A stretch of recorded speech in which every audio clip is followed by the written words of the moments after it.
I'm a sucker for wireless gaming headsets because they're just so easy to use. It's one of the few times where I will actually sacrifice audio fidelity in the name of convenience. The problem is a lot of these wireless gaming headsets come in around the $100 mark, or they jump to crazy price tags for the high-end stuff like the GSP 670 or the Arctis Wireless Pro. But the Corsair Virtuoso RGB lands like right in the middle of that price point, and at first glance, it looks really promising. We're gonna get into it. You ready?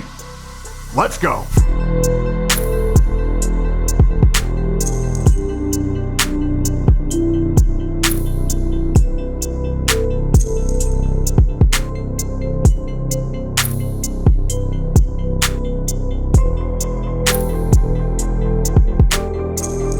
This video is brought to you by Bookmark.com. Bookmark's a free website builder where you can create a professional-looking website with hosting in just a couple minutes by answering 7 simple questions. Bookmark's AI engine, Ada, literally builds your website right in front of your face in less than 2 minutes, and you can edit virtually every aspect of the page once it's complete. You can also upgrade to connect your existing domain and create an online store with e-commerce integration. It's awesome. Click the link in the description below or check them out at Bookmark.com. Yo, I'm Brian P. You're watching BadSeed Tech, and today we're checking out the Virtuoso RGB SE wireless gaming headset from Corsair. For transparency, I bought this one because you guys were asking for it. Coming in at $179.99 for the standard version or $209.99 for the SE version, which is what we've got here today, the first thing that makes a statement is the build quality. This is truly next level, and neither of the significantly more expensive offerings from SteelSeries or Sennheiser present this well. These are absolutely gorgeous. Inside the box, you'll find the phones themselves, a quilted bag with magnetic closures, a manual, and a box of accessories containing the wireless dongle, a USB-A to USB-C, a 3.5mm aux cable,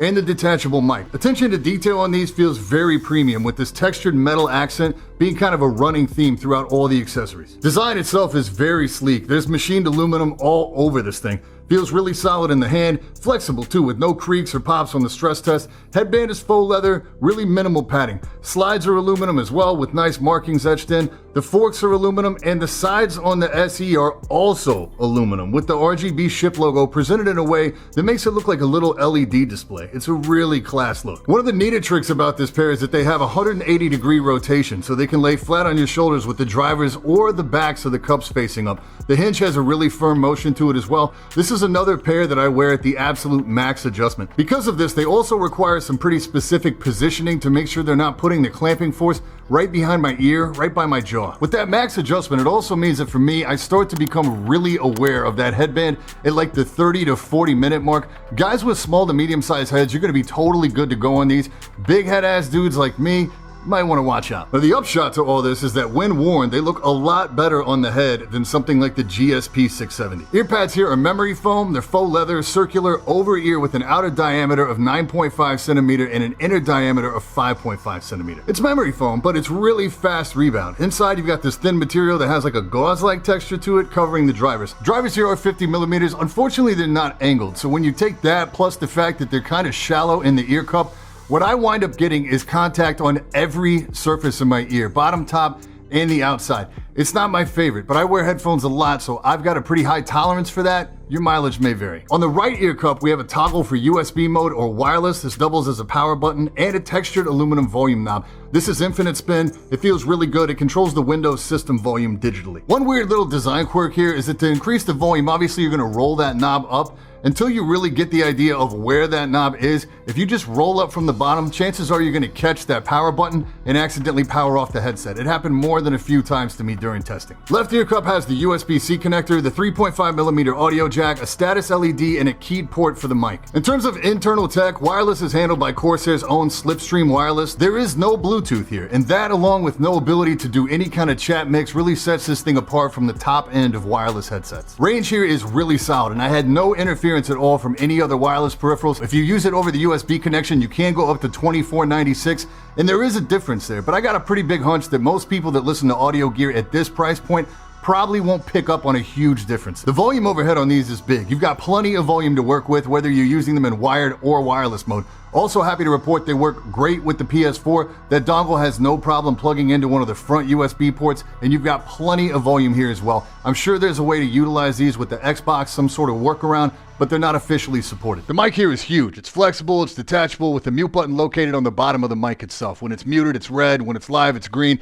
I didn't like this at first, but I grew to like it sitting in my peripheral vision. It's not bright enough to be distracting, and it's a constant reassurance of whether you're live or you're not. The one thing the headset does do I'm not a huge fan of is that it also vocally announces a lot of things, including when you mute the mic and unmute it, which not only is redundant, but that voice is super loud, and there's no way to control that volume or to turn it off completely, which would be my preference. Shouldn't really come as any big surprise here that there are options for this headset in the IQ software. For the mic though, it's limited to just mic volume and side tone, which means you can hear yourself in the mic. You probably know if you watch the channel, I'm a huge fan of this feature, and I was pleasantly surprised to find that it works on the PS4 as well. So this mic is not adjustable. It's omnidirectional all the time, which generally yields a deeper and more natural tone, but it also doesn't do as well when it comes to background noise cancellation. These are Cherry MX Browns that you're hearing in the background right now. Overall, the tonal quality of this mic is muffled. It doesn't really have the high-end brightness that you're looking for. You are listening to it plugged in right now, and I think it sounds better than it does if you're listening to it over the wireless. There's also very minimal compression here,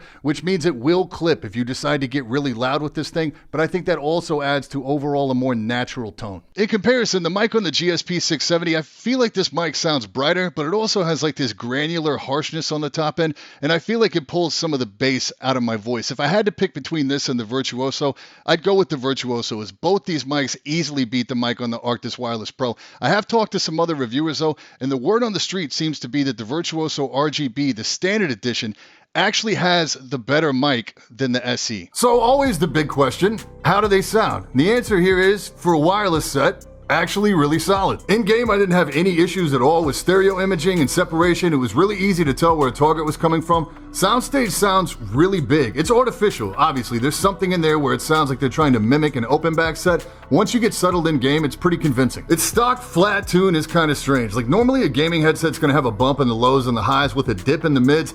I get the opposite here. It's pushed a little in the mids. There are EQ presets and IQ, and they actually work really well. You can, of course, create your own EQ settings, and I encourage you to play with this because the headset responds really well to EQing. Dialing in for footsteps and that kind of thing is easy.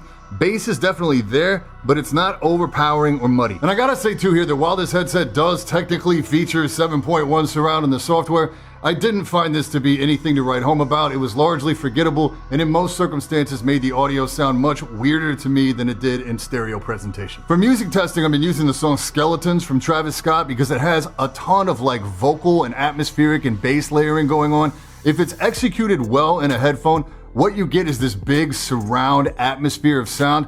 If it's executed poorly in a headset, all you get is a bunch of mush. In terms of purely audio quality, the HS70, which in my opinion has always punched way above its price tag for a wireless headset, sounds similar, but it's more geared towards the low end, and it can't really handle what that track throws at it. I do have to say here that if you're running it purely wireless between this and the HS70, there's not like that big, like, whoa moment of difference between the two. Unless you're running the Virtuoso in wired mode, then it's noticeably better. And I actually like the overall tonal presentation of the audio and something about the smoothness of this headset better than I like the audio on the Arctis Wireless Pro with stock EQing. The stock tuning on the Wireless Pro, which is now down to around $255 some places, is geared more towards the high end. It's analytical. You have to do some EQing to get it where it sounds warm and fun. End of the day, it's all a matter of preference, but I was actually pretty surprised to hear the Virtuoso give that headset a run for its money. Now, it's not going to stand up to the GSP 670 in terms of overall fidelity, bass extension, high-end detail and separation, but that's also a $350 headset, and one that leaves me wishing for a little more volume a lot of the time. I gotta say, I feel like the Virtuoso lands exactly where it should in the price spectrum. Even without considering the mic, which is noticeably better, it's still an improvement over the HS70, though I do like those oval ear pads. It absolutely smokes anything in Razer's wireless Nari line. All of them, both in audio and mic performance. It beats an Arctis 7, I'd take it over a Cloud Flight. What keeps it out of the top tier against the Arctis Wireless Pro comes down to features, I think, more so than audio. Even though the Virtuoso has the better mic, there's no Bluetooth here. There's no separate audio source for chat mix. That's a missed opportunity for sure. Battery life is perfectly acceptable for a wireless unit, but nothing can hang against that Wireless Pro's hot swap system. With the GSP 670, you get amazing fidelity for a wireless set, and you get Bluetooth, even if that integration is a little clumsy. I like the fact too that without the mic, it really is just a very nice looking headphone. It wouldn't look out of place at all, just plugged into your phone out walking around. The materials all feel very premium, and for people with small to medium-sized heads, I don't think long wear comfort would be an issue at all. So does it make sense for around $200 for wireless? Yeah, I think it does. It beats all the players around the $100 mark, and if you don't want to pay a premium for Bluetooth you think you'll never use in your headset, I think this makes sense. The only question here really is, does the SE warrant a $30 price increase against the standard edition? Quilted bag, a lot of folks saying the standard mic is the better move. That leaves the side panels. It's a very nice look here with the aluminum. The smart money here is probably on the standard edition. I'm a sucker for good looks. It's a real shame they went with that gloss plastic on the outside of the standard. Links for everything down in the description. Any questions over anything or specific comparison stuff you want to know, just hit me in the comments or drop by the Discord. And that's it for this time. I'm Brian P. Thanks so much for watching. Don't forget to hit that like button, hit that sub button, and until next time, stay up.